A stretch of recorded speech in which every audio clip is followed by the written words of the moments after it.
संगीता चांदपुडे, कुणाल चांदपुडे आणि मुरलीधर चांदपुडे हे दुसरे तिसरे कोणी नसून संगीता चांदपुडे ही माझी मोठी बहीण आहे. कुणाल माझा बहिणीचा मुलगा आणि तो माझा मेवणा आहे.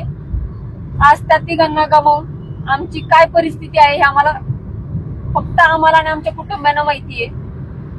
आज जेव्हा आम्ही सोशल मीडियावर सगळे जास्त व्हिडिओ बघितले गेले, आज आमच्या कुणालला जेवढ्या गोष्टीमध्ये बोलले जात आहे की फक्त मोबाईल न घेतल्यामुळे त्यांनी त्याच्या आई बाबांना जाण्यासाठी भाग पाडलं. कृपया तुम्ही अशा खोट्या अफवा पसरू नका. तुमच्या सगळ्या गोष्टींचा आम्हाला खूप जास्त त्रास होतोय.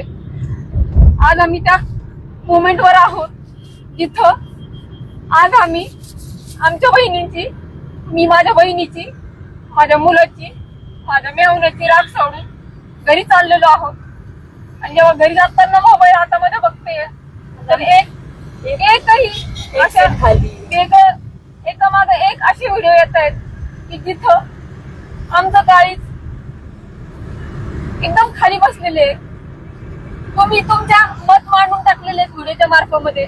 तुम्हाला काहीच माहित नाहीये, तुम्ही आम्हाला ओळखत नाही, काही नाही, तुम्हाला कुठल्या गोष्टीची सत्यता माहित नाहीये, तरी तुम्ही सगळ्या गोष्टी खोट्या पसरवत आहे. तुम्हाला माहित आहे का तुमच्या सगळ्या व्हिडिओंनी माझ्या आई वडिलांना किती त्रास होतोय.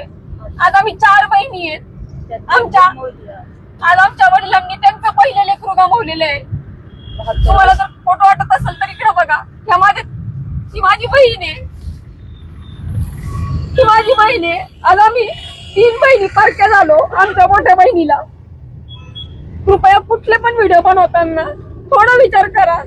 त्यांचं कुटुंब मागं आहे, ते कुटुंब संपलं चांदगुड्यांचं, पण तिचं कुटुंब आहे मागं आणि आमचं जगणं खूप मुश्किल होतंय.